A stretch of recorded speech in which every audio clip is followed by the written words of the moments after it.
भाई साहब ये आप डिफेंस ले रहे हो, आपको 482 का स्कोप पता होना चाहिए। 482 नहीं, आर्टिकल 226 पर किया। आप कहीं पर भी आइए भाई साहब, एफआईआर लॉन्च करने के लिए क्या डॉक्यूमेंट का एडमिसिबल होना जरूरी है? You are unnecessarily mixing the case with the state which is. इन्होंने जो आरोप लगाया है इलीगल सीजर ऑफ चेक्स का है, इसके ऊपर जो है आईपीसी लग ही नहीं सकता। मेरे पास इतना स्कोप है कि मैं मिनी ट्रायल कर सकता हूँ। ये जो है ना sir mister council, I will not proceed further. Independent witness Whatever it may be, sir, please. I am not going to allow you to waste my time. साहब वकील साहब रोज पढ़वाते हैं हमको। अरे मी लॉर्ड जो है डीआईजी को ये शोभा देता है कि किसी भी पब्लिक डॉक्यूमेंट में फर्जी एंट्री कर ले। ये तो फिर इस तरह से तो मी लॉर्ड जो है पूरा ही प्रशासन ही नष्ट हो जाएगा। सर अगर जवाब की है तो ये इतना मोटा अरे इतने मोटे छोटे के छोड़िए, चार्जशीट डिपार्टमेंटल चार्जशीट पेश हुई है। डिपार्टमेंटल नहीं है, एफआईआर लॉन्च की थी जो counter blast to NI act है। एफआईआर आपके खिलाफ हुई है। एनआई एक्ट का नोटिस दिया था मेरी डॉटर ने जो लंदन में है। किसको नोटिस दिया था? बी लॉर्ड जो नोटिस लगा हुआ है पेज नंबर 205 चार्जशीट के। ठीक है, उन्होंने नोटिस दे दिया, फिर क्या हुआ? तो इस नोटिस के बाद इन्होंने एक एफआईआर दर्ज की जो कि जी सर, क्या है इस एफआईआर में? ये 380 की एफआईआर है। चेक चोरी करने रहे। तारीख कब से? जस्ट में तारीख कब की है इसकी? 2018, 17/4/2018। और जबकि नोटिस मिला था 5/4। मेरे भाई शांति, इतनी तेजी से ना चलेंगे। वो इंग्लैंड में रहती हैं जी, तो इंग्लैंड में कब से रहती हैं? वो 2004 से। 2004 से हैं तो 2008 में कहते हैं चेक चोरी हुआ, और आपके हिसाब से चेक कब दिए गए थे? 2017 में। चेक दिए गए थे 2009 में। 2009 में चेक दिए गए थे? किस बात के लिए? ये इस बात के लिए दिए गए थे कि मेरा लड़का जो है सर, मैं मेंटली आईआईटी टॉपर रहा, मेंटली इल था, यूएसए में था। तो उसको जब वो मेंटली इल हो गया तो इंडिया में आया तो एलोपैथिक इलाज किया था, तो इलाज से कोई फायदा नहीं हो रहा था। होम्योपैथी इलाज से फायदा हुआ, तो वर्ल्ड लेवल का एक होम्योपैथी हॉस्पिटल खोलने के लिए मेरे फादर मतलब अभिलाषा के ग्रैंड फादर ने ये इन्वेस्टमेंट किया था इंडिया। जी, आपके फादर ने इन्वेस्टमेंट किया था किसमें, इस चीज में? ये इनके यहाँ जो सिकंदर आपिस्तान और अब्दुल ताहिर इनके यहाँ पे। हाँ, तो फिर वो हॉस्पिटल खुला क्या? हॉस्पिटल के लिए जब जमीन खरीदने के लिए पैसे की जरूरत पड़ी 82,80,000 रुपए की 2017 में। इसमें कोई टाइम पीरियड नहीं था मील, और कि जब जरूरत हुई आप ले लीजिए। तो चूंकि WHO का ऑर्गेनाइजेशन हमने 2012 में किया, वर्ल्ड होम्योपैथिक रिसर्च ऑर्गेनाइजेशन का चलने लगा, तो 2017 में हमने जो है 2018 में हमने इनसे पैसा मांगा 82,80,000। आपके दादाजी ने कब पैसे दिए थे? 2009 में हमने कहा। 2009 में जी। और आपने पैसे वापस मांगे 2017 में? 2018 में। 18 में। तो चेक कब दिए गए? 2009 में दिए गए। मतलब 2009 में आपके दादाजी ने पैसे दिए, बदले में चेक ले लिए? चेक दिया है, चेक दिया, चेक ले लिए थे। अच्छी बात है। तो चेक के अलावा प्रोनोट भी दिया है। प्रोनोट कुछ भी होगा, अभी तो 138 का आप सहारा ले रहे हो। जी हाँ जी। 2009 में जो चेक लिया था वो खाली चेक था क्या? हाँ, ब्लैंक था। उसमें जो है अमाउंट भरा हुआ था और दस्तखत थे नीचे, और उसमें था कि आप चाहे जब भर सकते, जब चाहेंगे आप भर लीजिएगा। अच्छा, ये किसको चेक दिया था?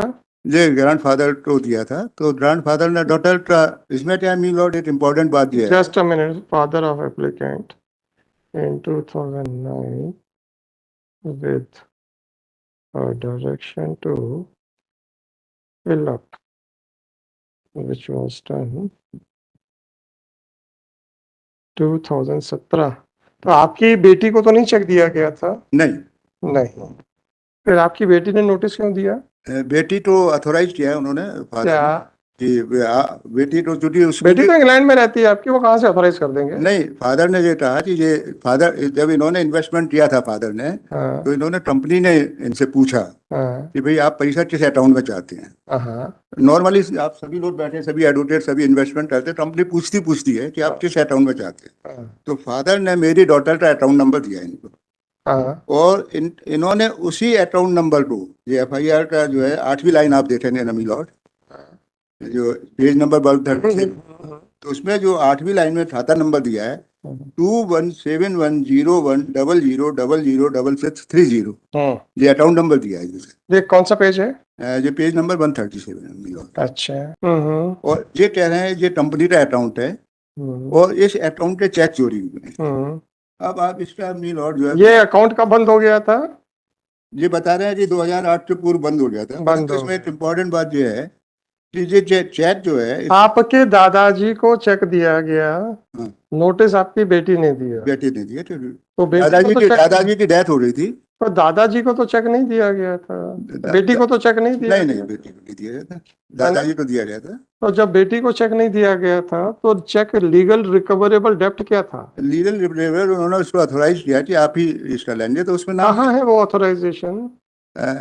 मिलोड वो चेक दे रहे थे और वो भी भाई साहब, ये आप डिफेंस ले रहे हो, आपको 482 का स्कोप पता होना चाहिए। 482 नहीं, आर्टिकल 226 पर किया। आप कहीं पर भी आइए, जी हाँ, आपको स्कोप पता होना चाहिए। हाँ जी हाँ। तो आप ये बताइए कि आपका वर्बल डिफेंस हम कैसे मान सकते हैं? आपका खुद का कहना है कि आपके दादाजी और एक्यूज के बीच में इंटरेक्चुअल हाँ, बिजनेस ट्रांजैक्शन जी थे। जी हाँ, चेक आपकी बेटी दे रही है, जी हाँ, चेक का नोटिस आपकी बेटी दे रही है, जी वो हाँ, भी 8 साल के बाद। हाँ जी हाँ, ये लीगली रिकवरेबल डेप्ट आपकी बेटी कैसे क्लेम कर रही है? जी जी। तो ये तो आपका डिफेंस है। उसमें एनआई एक्ट के नोटिस में सारी चीजें मिलोड दर्ज है उसमें। भाई साहब, आपने भरी है, हैं? आपने भरी है, आपका खुद का एडमिशन है। हाँ, ये 8 साल के बाद की तारीख आपने भरी है, भरी है। No problem. जी हाँ, जब आप कह रहे हो कि आपके पिताजी ने चेक दिया था, पैसा दिया था और आपके पिताजी को चेक दिया गया था, जी सर। तो आपकी बेटी के लिए रिकवरेबल डेप्ट कहाँ है? लीगली रिकवरेबल डेप्ट आपकी बेटी कैसे पिक्चर में आ गई? बेटी के लिए ही मिलोड उन्होंने ये आपका डिफेंस है। जी हाँ, जी हाँ। तो मैं आपका डिफेंस कंसिडर कैसे कर सकता हूँ? 226 मैं लीड एक चीज और आपको महत्वपूर्ण बताना चाह रहा हूँ। बताइए। मैं एक मिनट बस पेज नंबर 240 पर लेटा लीजिए। जी, ये क्या है? ये जो है जो चेक नंबर एफआईआर में डाला है उसके ब्लैंक चेक की कॉपी है। तो क्या हो गया? हाँ, इसलिए हो गया कि इसमें चेक अकाउंट नंबर देखिए, इनके पास ये अकाउंट नंबर आया ही इसलिए कि फादर ने ये कहा था पैसा इसी को देना है। ये आपका डिफेंस है साहब, मैं ये फंडिंग नहीं दे सकता। या कानून बता दीजिए मुझे कि मैं ऐसी फंडिंग दे सकता हूँ। जब इनके पास अकाउंट है। मिस्टर, जी सर, आपसे कानून पूछ रहा हूँ, कानून बताइए। मैं आपसे कानून पूछ रहा हूँ, कानून बताइए। ऐसी फंडिंग मैं 226 में या 482 में दे सकता हूँ। आपने कहा ये 482 नहीं 226 है। 226 तो 226 में दे सकता हूँ ऐसी फंडिंग। हाँ, जी सर, जी सर। कानून बता दीजिए। तो जब मेरा मिलो सर, आप कानून पहले बताइए। आप बार बार डिफेंस ले रहे हैं, आपको वहां प्रूव करना पड़ेगा अपना डिफेंस। उसका डिफेंस हम सर एनआई एक्ट में प्रूव करेंगे। तो करिए ना। तो आप डिफेंस नहीं प्रूव करेंगे। एफआईआर के विरुद्ध एफआईआर जब चेक। दूसरा चीज क्या है, इन्होंने जो है इन्होंने जो आरोप लगाया है कि आपने डिप्टी कमिश्नर सेल टैक्स की हैसियत से चेक चुराए, पदासीन सत्यों दुरुपयोग किया। तो इसमें बिना सैंक्शन के जो है जो एफआईआर दर्ज नहीं हो सकती थी। और 2005 का मैटर किसकी सैंक्शन चाहिए थी? स्टेट गवर्नमेंट की सैंक्शन क्यों? इसलिए चाहिए थी ये सेक्शन दे रहे हैं। मुझे मालूम है कानून, मुझे मत दिखाइए ये नेताओं की तरह। जी हाँ, आप मुझे बताइए सैंक्शन क्यों जरूरत थी? इसलिए ये आपका क्या सरकारी काम था? इसलिए ये आपका क्या सरकारी काम से रिलेटेड है? हाँ, सरकारी काम से रिलेटेड। क्या रिलेटेड है सरकारी काम से?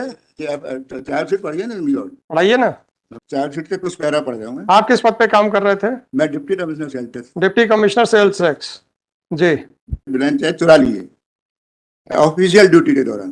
तब हमें जानकारी प्राप्त हुई, इसमें ये कह रहे हैं तब हमें जानकारी प्राप्त हुई जबकि लीगल नोटिस मिला। और ये इन्होंने जो कंप्लेंट बनाई है मिलोड 12/5/2000। आपके पिताजी ने इनको 80-90 लाख रुपए इन्वेस्ट किए थे, उसकी क्या सोर्सेस है?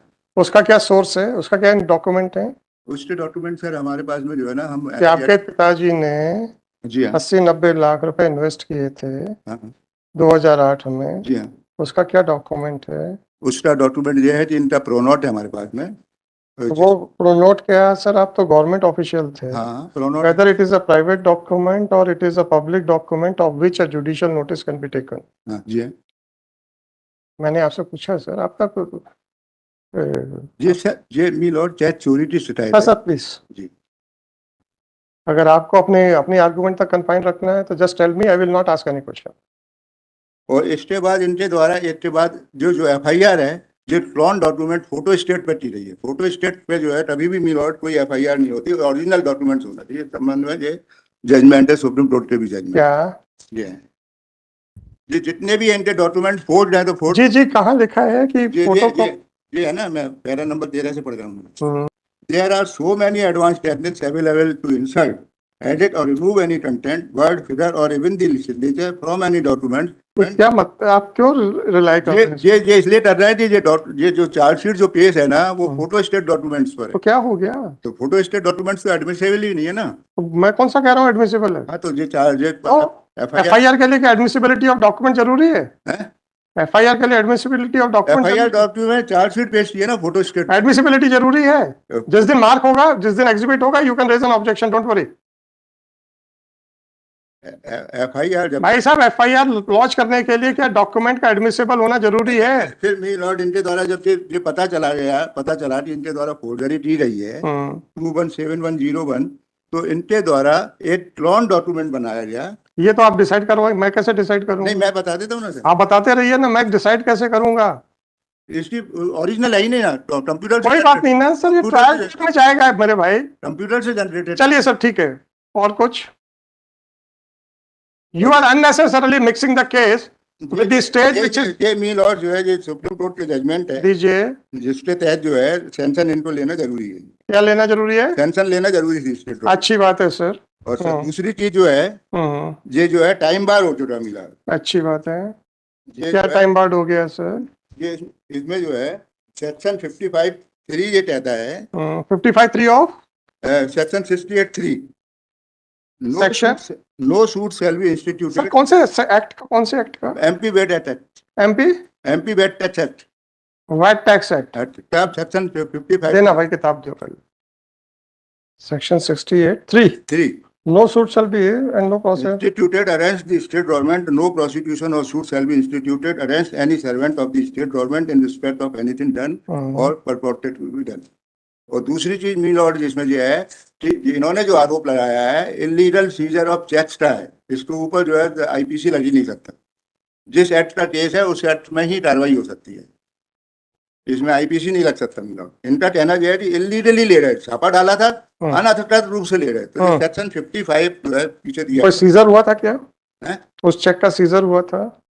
इनका कहना ये है कि आप बताइए ना सर, आपका तो डिफेंस है ना। क्या चेक का सीजर हुआ? किसी डॉक्यूमेंट का सीजर नहीं हुआ था उस दिन। इनका जो है ना, भाई साहब मुझे आपसे ये बताइए, जब इनका कहना है कि आपने छापा मारा और आप इलीगली ले गए, तो क्या सीजर, चेक का सीजर किया गया था क्या? कोई चेक का सीजर नहीं है उधर तो। No seizure of cheque. जी मैं आपको इनका नोटिस बता रहा हूँ ना, जो इनके जो स्टेटमेंट। अरे आप बताओ। नहीं, इनके खुद के स्टेटमेंट एंड कंट्रोवर्टेड स्टेटमेंट है ना। लोग किसी तरह का ना लीगल सीजर हुआ ना इलीगल सीजर हुआ, वहाँ छापे में उस दिन कोई सीजर ही नहीं हुआ है। अच्छी बात है।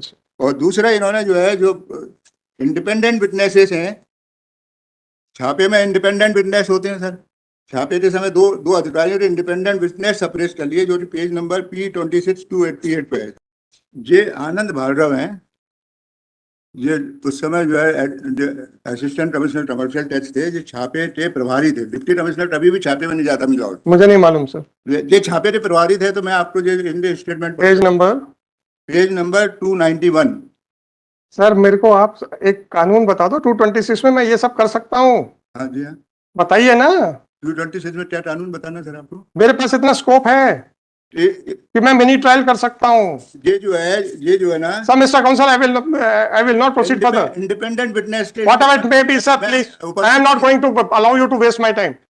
First of all, answer my query. That under Article 226, I can conduct a mini trial. Article 226 इसलिए लगेगा मिनी ट्रायल इसमें? अरे I can conduct a mini trial. मैं नहीं कह रहा हूँ कि लगेगा कि नहीं लगेगा, मैं मिनी ट्रायल कर सकता हूँ, ये मैं पूछ रहा हूँ आपसे। नहीं, मिनी ट्रायल की बात ही नहीं है इसमें। आप कर रहे हैं मिनी ट्रायल की बात। इन्होंने सप्रेस किया ना चार्जशीट में से। तो आप डिफेंस है आपका। नहीं, पहले आप मुझे 226 के प्रोविजंस बताइए सर, पढ़ के मत बताइए, जो जजमेंट्स बताइए मेरे को। जजमेंट ही बता रहा हूँ, प्लीज जल्दी बताइए sir, I have to rise. ये भजन लाल का जजमेंट। हाँ, देख लिया मैंने भजन लाल का जजमेंट सर। नहीं, ये मैं बता रहा हूँ, पढ़ लिया मैंने, मुझे मालूम है। नहीं, इसका पैरा जी आप देख लीजिए। साहब वकील साहब रोज पढ़वाते हैं हमको। अरे मी लॉर्ड जो है। अच्छा जल्दी बताइए sir. But if a police officer transgress the circumstances limit and improperly and illegally exercise his investigative power in breach of any statutory provision, causes serious prejudice to the personal liberty and also property of a citizen, then the court, on being approached by the person aggrieved for the redress of any grievances, has to consider the nature and extent of the breach and pass appropriate orders as may be called for, without leaving the citizens to the mercy of the politiculum. Since the human dignity is a dear value of our constitution, it needs no emphasis that no one can demand absolute immunity, even if he is wrong, and claim unquestionable right and unlimited powers exercisable up to the unfathomable cosmos. Any recognition of such power will be tantamount to recognition of divine power. जिनके द्वारा milord ये इसमें देखिए DIG Bhopal ने इनके साथ मिलकर के ये एक एंट्री की है, जो फर्जी एंट्री की है 2983 पे श्री सोहेल नकवी DR शर्मा शिकायत दिनांक 12/5/2008 पर कार्रवाई नहीं किए जाने वाला कोई फिजाक भेजिए। इसके आगे जो एंट्री थी, जो ओरिजिनल एंट्री थी 2983 SN तिवारी, इसके आगे A लिख दिया गया और जो एंट्री दी गई, और जो पुलिस के जो ऑफिसर्स हैं ये लास्ट में कुछ पेजेस ब्लैंक रख देते हैं। इसको मैं बता रहा हूँ पेज नंबर 283 पे उस स्पेस का यूज करते हुए ना नीचे उसकी एंट्री थी, इस व्यक्ति के कहीं भी राइटर नहीं मिला। क्या DIG को शोभा देता है कि किसी भी पब्लिक डॉक्यूमेंट में फर्जी एंट्री कर ले? ये तो फिर इस तरह से तो मिलॉर्ड जो है पूरा ही प्रशासन ही नष्ट हो जाएगा। ये एंट्री की रही है और इनको सबको पिटीशन की कॉपी स्टेट को भी दे दी, चीफ सेक्रेटरी को भी दी। सर आर्गुमेंट्स कंक्लूड आगे बढ़ाइए सर। जी हाँ, तो ये जो है एक बहुत बड़ा इन्होंने किया है मिलॉर्ड जी। अच्छा, जो लीगल नोटिस इन्होंने दिया, लीगल नोटिस को भी इनके द्वारा सप्रेस कर दिया जाए। चार्ज में लीगल नोटिस आप देखिए, लीगल नोटिस का रिप्लाई इसमें भी लास्ट में जो है NI एक्ट का जो लीगल नोटिस है वो वैल्यूएबल नोटिस माना जाता है, अनकंट्रोवर्टेड डॉक्यूमेंट माना जाता है हर्षन कुमार की लाइट में। ये डॉक्यूमेंट अनकंट्रोवर्टेड है। किसकी लाइट में सर? हैं? किस जजमेंट की लाइट में? हर्षन कुमार के जजमेंट की लाइट में। मैं पढ़ के बता देता हूँ जी सर। इसमें ये कहा है कि यदि कोई भी आदमी ऐसा डॉक्यूमेंट पेश करता है जो अनकंट्रोवर्टेड है तो हाई कोर्ट को उसको ट्वेस्ट करने में लेना चाहिए। ये कह रहे हैं जब चेक चोरी किसके खाते चेक चोरी हुए 2171 पे, तो जब 2171 इनका अकाउंट नंबर ही नहीं है 2171, तो कैसे चेक चोरी हो सकते हैं? चेक चोरी का एलिगेशन ही डाला था इनका। और दूसरी चीज ये पैरा 4 में कह रहे हैं, पेज नंबर 244 पे आ जाइए। इसमें कह रहे हैं कि उक्त छापे के दौरान आपके पिता ध्रुवराज शर्मा मेरे पेज नंबर 244 मिलॉर्ड, इसमें मैंने इंपॉर्टेंट लाया है सर। इसको परसों सुबह कंटिन्यू करेंगे। हैं? परसों सुबह कंटिन्यू करेंगे सर। जी ठीक है, thank you very much. Milord when this petition was filed, we were not made the parties, notices they made after filing an amendment application, and Milord, their copy of amendment application and affidavit we received day before yesterday. कोई बात नहीं, भी तो कल पकड़ा जाए। Sir, first of all, he will not be in a position to address that what is the scope of interference, right? So first of all, address on that issue, because so long as the arguments which have been advanced, they are completely based on the factual aspect. Yeah. Right? Yeah. So whether that can be looked into or not, yes. He is also required to satisfy, and you are also required to rebut whether it can be looked into or not. Man. Can I go into a mini trial? Even so please उस पे तो argue कीजिए ना। Sir अगर जवाब की है तो ये इतना मोटा, अरे मोटे छोटे के छोड़िए, FIR की स्टेज है। What is the scope of interference? Can I look into 14090/2023, the applicant is present in person, Shri Rajesh Pancholi for respondents. 569. It is already 4:45 p.m. The arguments had commenced at 4 p.m. and it is already 4:45 p.m. and the arguments would not be concluded. Accordingly, list on परसों के लिए, it shall be taken up at 10:15 a.m.